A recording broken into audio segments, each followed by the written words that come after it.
요 10장의 내용은 사도 요한이 하나님의 말씀을 먹고 나서 새롭게 예언하는 자로 하나님의 비밀이 이루어진 자로 서게 되는 내용인데요.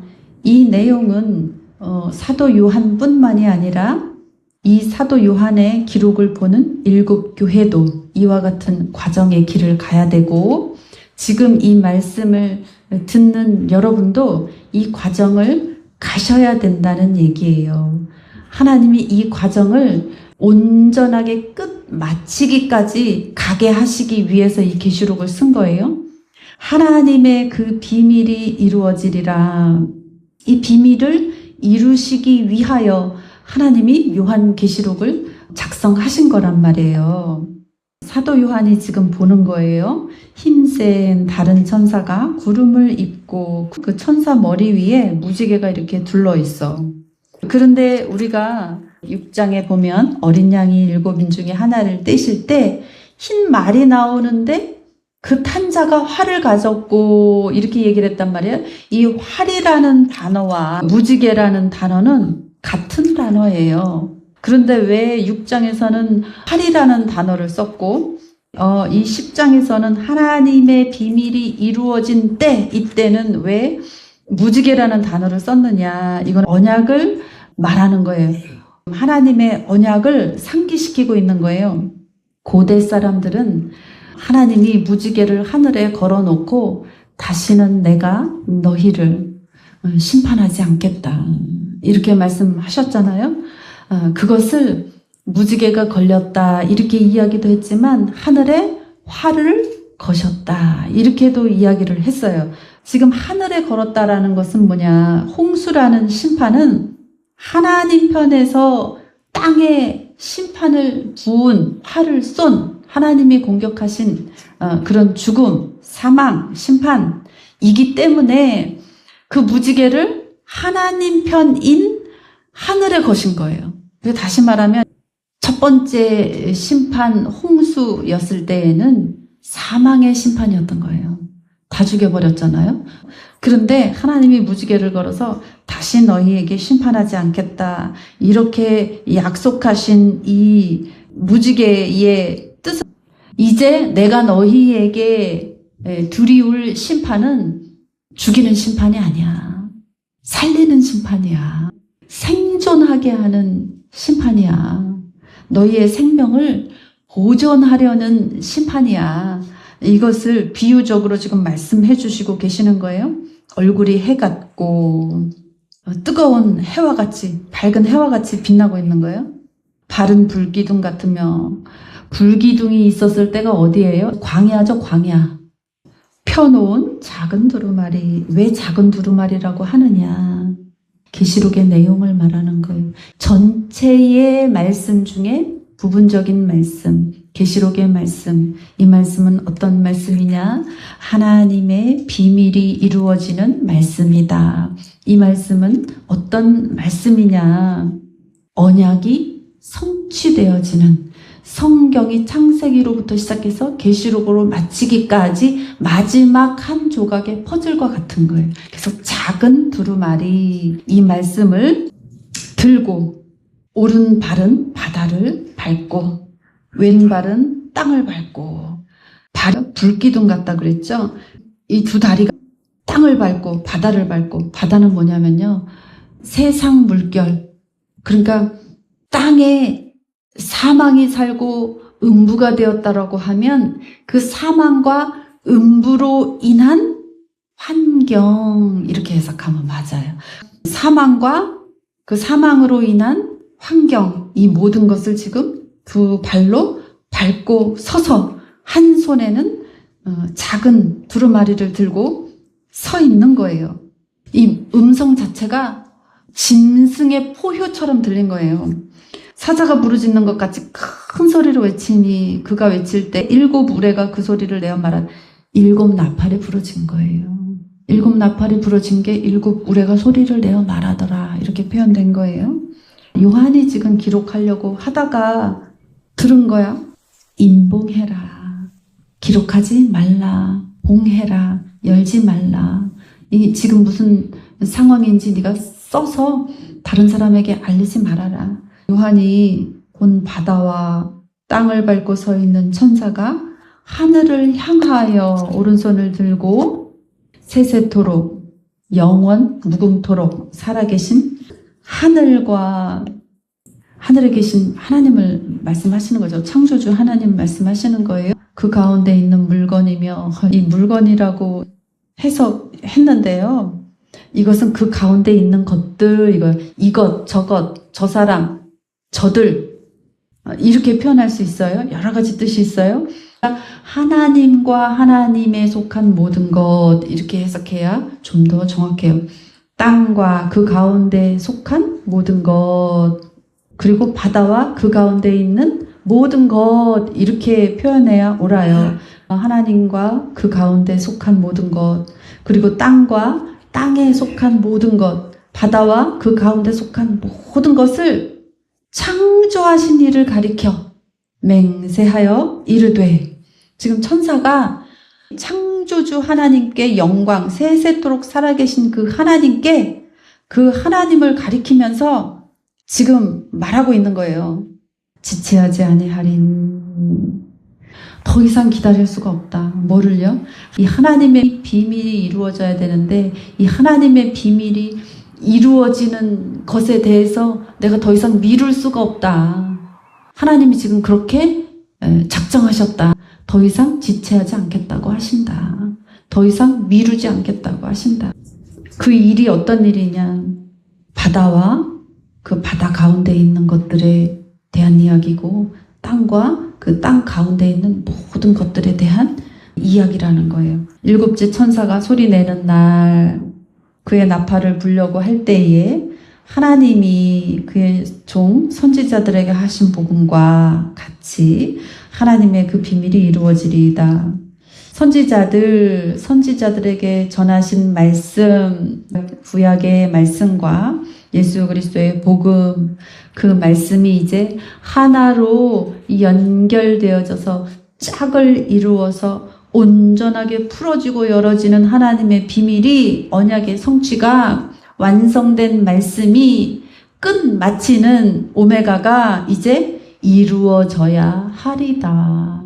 이루어져야 할 것이다. 내가 지체하지 않을 것이다. 이렇게 말하고 있는 거예요.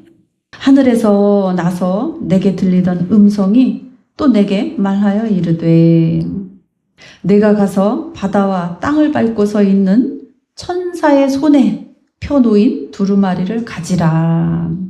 바다와 땅은 결국 애굽이에요. 사망이 왕노릇하는 애굽이죠. 그 바다와 땅을 불기둥 같은 다리로 밟고 서 있는 그 천사의 손에서 두루마리에 적힌 하나님의 말씀을 가지라. 그러니까 내가 요한이 천사에게 나아가 작은 두루마리를 달라. 완성의 말씀, 온전한 말씀, 완전한 말씀, 선지자들에게 주신 말씀과 이제 예수 그리스도로 인한 복음의 짝이 되는 그 말씀, 구약과 신약을 연결하여서 온전해진 언약의 성취가 된 그 말씀, 그 두루마리를 달라.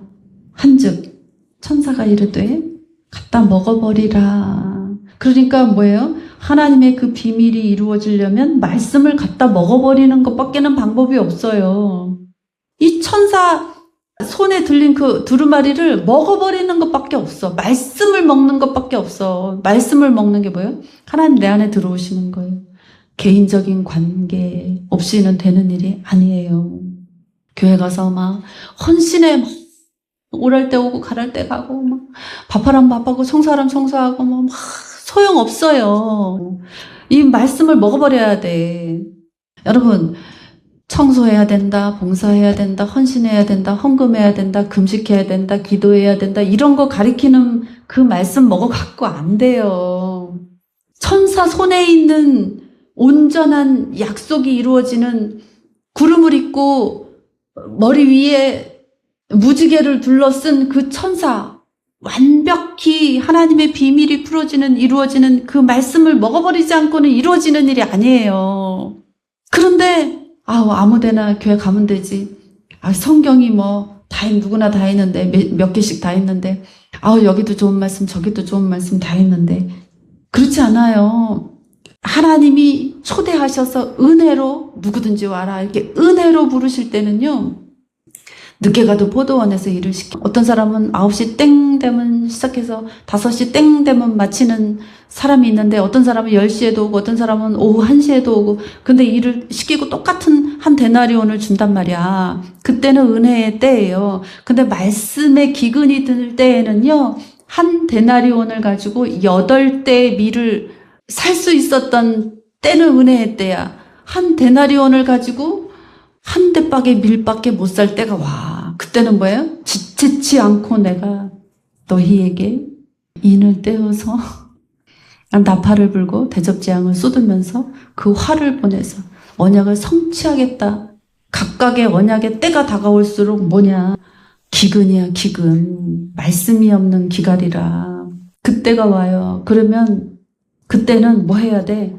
빨리 지혜롭게 하나님의 생명의 말씀이 어디서 나나 찾아서 가서 그걸 받아 먹어버려야 돼.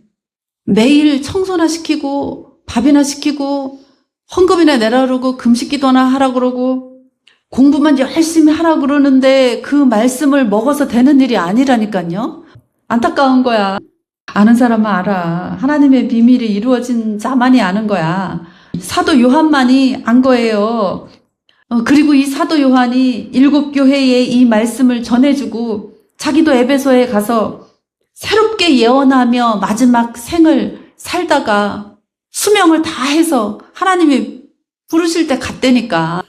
천사한테 나아가 작은 두루마리를 달라 요한이 말하니까 천사가 갖다 먹어버리라. 그러면서 하는 말이 뭐라 그러냐?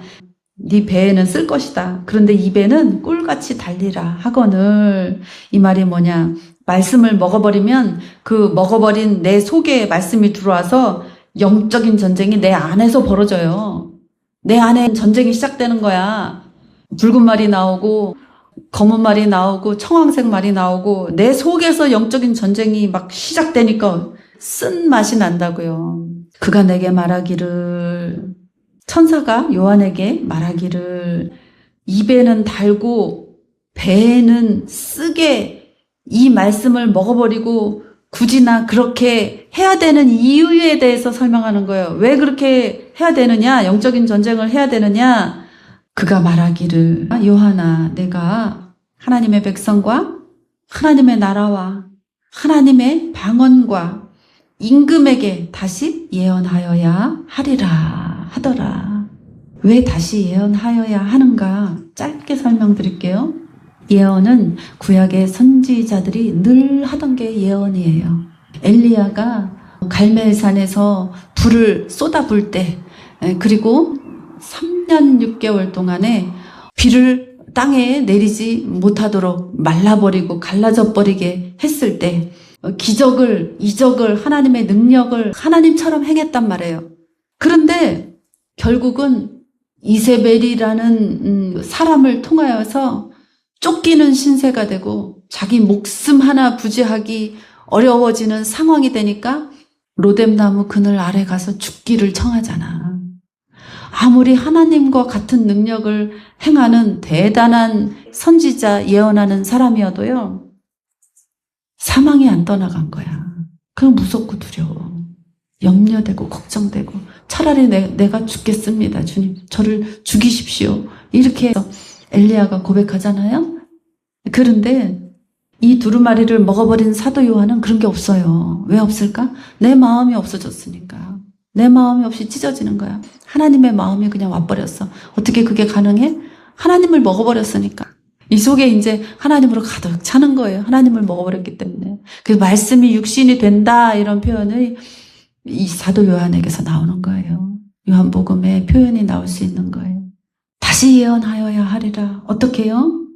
하나님을 두려움, 떨림, 죽을까봐 제사하고 예배하는 시대가 아니라 이제 하나님으로 그 마음으로 즐겁고 기쁘고 오직 주인이 창조주 하나님이시라는 것을 깨달아 알고 내가 주 안에, 주가 내 안에 거하시는 상태가 되어서 다시 예언해야 되는 거예요.